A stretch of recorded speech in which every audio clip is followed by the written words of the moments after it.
Assalamualaikum semua. Dalam video ini kita akan sambung daripada video yang sebelumnya berkenaan dengan mekanisme konsensus. Jadi untuk video ini kita akan lihat pada contoh yang pertama, iaitu bukti kerja dilaksanakan. Baik, bukti kerja dilaksanakan, saya telah pun ada buat video sebelum ini dalam siri pengenalan kepada Bitcoin dan juga blok rantai. Okey, cuma untuk video ini kita akan lihat dengan lebih mendalam sedikit berkenaan dengan bukti kerja dilaksanakan ataupun dalam bahasa Inggeris disebut sebagai proof of work, ataupun POW, proof of work. Baik, jadi macam mana kita nak faham bukti kerja dilaksanakan ini? Apa kaitan dia dengan mekanisme konsensus? Baik, mekanisme konsensus seperti yang saya telah maklumkan sebelum ini adalah sebuah mekanisme yang mana kita nak pastikan supaya kesemua pelombong, kesemua pihak yang terlibat dalam memastikan status blok rantai itu kesemuanya boleh bersetuju ataupun majoritinya boleh bersetuju. Baik, jadi untuk bukti kerja dilaksanakan ini, bagaimana? Macam mana kita nak faham kaitan dia dengan mekanisme konsensus? Kita lihat pada contoh di bawah lah. Kita lihat pada satu contoh ini, iaitu kita tengok pada transaksi ini, A berikan kepada B sebanyak 5 Bitcoin. Ini contoh yang klasik yang saya selalu buat. Baik, jadi A berikan kepada B sebanyak 5 Bitcoin. Yang ini adalah sebuah transaksi. Kemudian transaksi ini akan dipancarkan kepada semua pelombong yang terlibat. Semua pelombong yang terlibat. Jadi kita andaikan kita ada sebanyak 10 pelombong. Jadi di sini kita ada sebanyak 10 pelombong. Pelombong. Baik.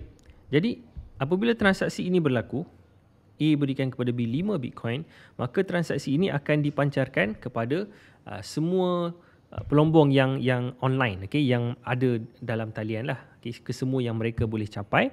Jadi kita andaikan bahawa transaksi ini berjaya dipancarkan ataupun diberikan kepada semua 10 pelombong ini. Cuma lepas itu macam mana kita nak pastikan supaya transaksi ini direkodkan ke dalam blok rantai? Macam mana kita nak buktikan bahawa transaksi itu direkodkan dalam blok rantai? Baik, jadi macam mana adalah dengan kesemua pelombong ini lepas mereka menerima transaksi A dan B. Saya buat dalam bentuk step lah. Jadi yang pertama adalah transaksi berlaku. Dan kemudian yang kedua adalah transaksi ini dia dipancarkan ataupun diberikan. Dia berikan kepada semua pelombong yang online. Semua pelombong. Saya tuliskan semua pelombong. Cuma kita kena faham, tak semua pelombong dia sentiasa online. Kadang-kadang ada pelombong yang tak pasang komputer. Mungkin ada pelombong yang tak bayar elektrik dan sebagainya. Jadi hanya pelombong yang online, yang aktif sahaja yang akan menerima transaksi tersebut. Baik, jadi yang seterusnya adalah apa yang berlaku, pelombong ini lepas daripada pelombong menerima transaksi, pelombong dia akan melombong blok yang baru. Dia akan melombong. Pelombong akan melombong. Jadi apa melombong di sini bermaksud? Saya sebenarnya telah jelaskan sebelum ini. Melombong ini merujuk kepada dia ambil semua transaksi. Dia ambil semua transaksi yang dia dapat, termasuklah transaksi yang kita bincang tadi ni, A beri kepada B 5 Bitcoin. Jadi dia ambil semua transaksi yang dia dapat, ataupun semua transaksi yang muat, yang cukup saiz ke dalam blok rantai. Dia ambil semua transaksi, kemudian dia gabungkan dengan hash bagi blok sebelumnya. Yang ini pun saya telah maklumkan sebelum ini. Dia masukkan dengan hash, hash daripada blok yang sebelumnya, dan juga dia akan menggali nonce, hash, dan juga dia akan melombong nonce. Baik. Jadi yang ini pun saya harap anda telah faham lah daripada siri saya yang sebelum ini. Baik, jadi lepas ini berlaku, maka akan ada satu pelombong. Satu pelombong. Salah satu daripada pelombong-pelombong ini, dia yang akan berjaya untuk melombong terlebih dahulu. Dia yang paling awal yang berjaya melombong. Jadi kita andaikan salah satu pelombong ini berjaya. Contoh pelombong yang pertama dia berjaya. Dia berjaya mendapatkan sebuah blok yang mana dia memenuhi segala syarat yang ditetapkan oleh Bitcoin, iaitu seperti yang saya sebut sebelum ini, dia mestilah bermula dengan bilangan sifar tertentu pada hash bagi blok tersebut. Dia mesti ada bilangan sifar tertentu dalam hash dia. Jadi contoh pelombong pertama lah yang berjaya mendapatkan hash tersebut, berjaya melombong blok tersebut. Cuma ada juga masalah, kerana hanya pelombong satu yang berjaya. Macam mana pelombong yang pertama ini dia nak pastikan supaya kesemua pelombong lain bersetuju dengan hasil dia, bersetuju dengan blok yang dia berjaya lombong. Jadi caranya adalah pelombong yang pertama dia akan pancarkan keputusan dia itu kepada semua pelombong-pelombong lain. Jadi pelombong satu akan bagi kepada pelombong 2, pelombong 3 sampailah pelombong yang ke-10 semua maklumat ini. Transaksi yang dia dapat, hash yang blok sebelum dan juga nonce, dan dia bagi tahu bahawa ini adalah hash yang saya dapat. Hash bagi blok yang baru yang saya dapat. Jadi apa yang akan berlaku adalah kesemua pelombong-pelombong yang lain dia akan semak. Dia akan semak hasil yang didakwa oleh pelombong satu ini. Jadi bila dia semak dan dia kesemua ni berjaya kira menyelesaikanlah ataupun berjaya menyemak dakwaan daripada blok satu ini dan mereka semak bahawa dakwaan itu adalah benar, maka mereka akan terima. Mereka akan terima dakwaan tersebut dan tambah blok yang baru ke dalam blok rantai. Jadi proses ini yang kita panggil sebagai bukti kerja dilaksanakan. Saya tuliskan dahulu step dia. Pelombong, salah seorang akan berjaya. Seorang akan berjaya. Seorang ini sebenarnya kurang tepat. Sepatutnya satu komputer. Satu miners yang akan berjaya. Miners ini tak semestinya seorang. Boleh jadi seorang itu dia ada banyak mining machine. Jadi tak semestinya seorang berjaya. Mungkin salah satu mesin dia yang berjaya. Jadi seorang akan berjaya. Kemudian yang lain akan semak. Dan kemudian jika sah maka diterima. Maka diterima. Diterima itu maksudnya dimasukkan ke dalam blok rantai yang mana semua orang lain pun letakkan dalam blok rantai masing-masing. Maksudnya semua orang bersetuju dengan status blok rantai yang terkini. Baik. Jadi dekat mana yang kita sebutkan sebagai bukti kerja dilaksanakan ini? Kenapa kita kata bukti kerja? Kerja apa yang dibuat? Jawapannya adalah untuk melombong ini, untuk melombong segala transaksi hash dan nonce ini, kita nak gali nonce, ini perlukan kerja. Yang ini perlukan kerja. Kerja, apa itu kerja? Kerja yang dimaksudkan adalah tenaga elektrik.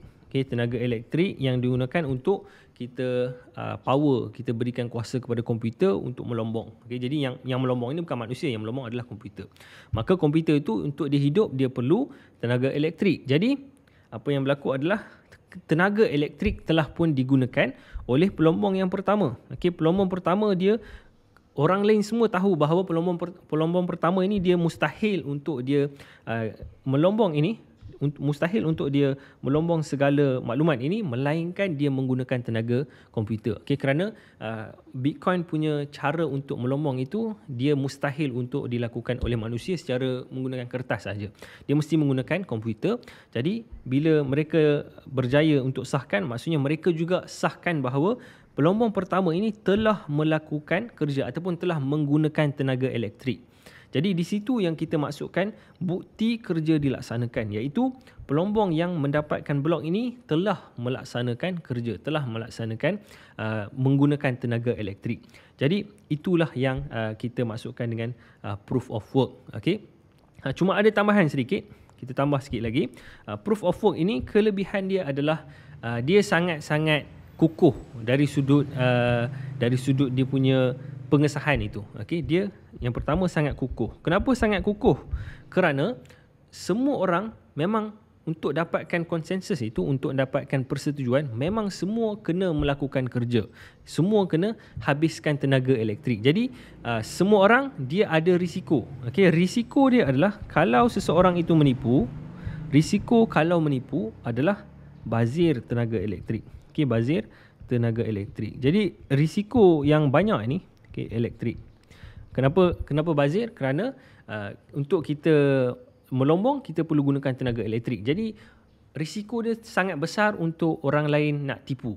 Risiko dia sangat besar kalau kita tipu. Kita kata transaksi ini tak berlaku ke ataupun kita buat perbelanjaan 2 kali. Jadi risikonya besar menyebabkan hampir kesemua pelombong akan cuba untuk jadi jujur.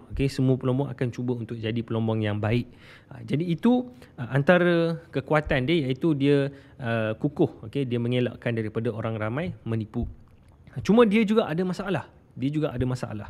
Okey, masalah dia memang sangat banyaklah. Masalah dia yang pertama, masalah bagi proof of work ini adalah bazir tenaga elektrik. Okey, bazir tenaga elektrik. Jadi risiko dia bazir, tapi masalah dia juga adalah bazir.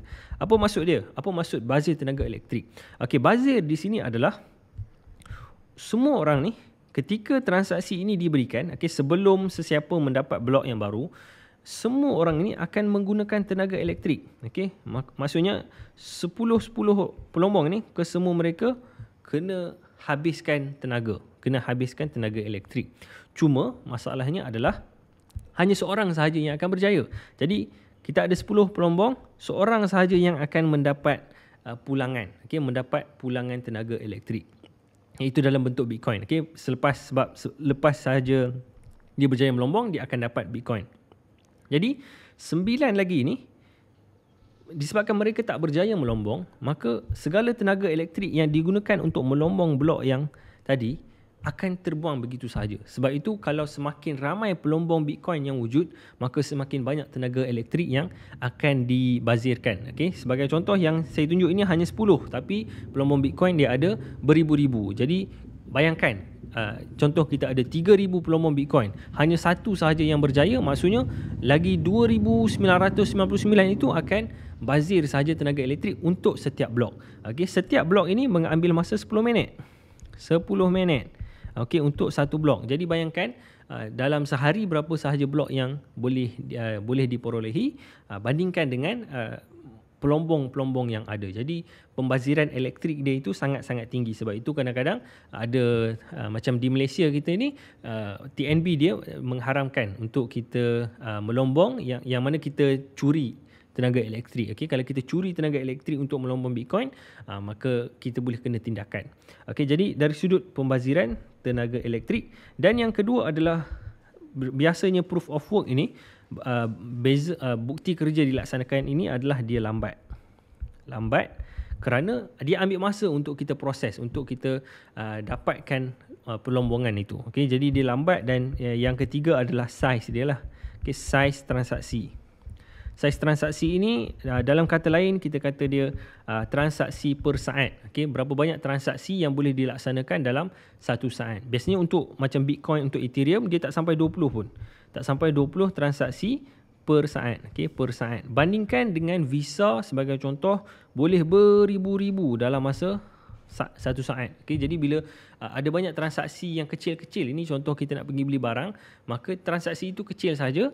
Jadi banyak transaksi-transaksi yang kita perlukan dalam sesaat. Jadi masalah untuk beza bukti kerja dilaksanakan adalah yang saya sebutkan inilah. Jadi setakat itu saja untuk video ni. Kalau ada apa-apa soalan, boleh tuliskan di ruangan komen di bawah. Kita jumpa lagi dalam video yang seterusnya.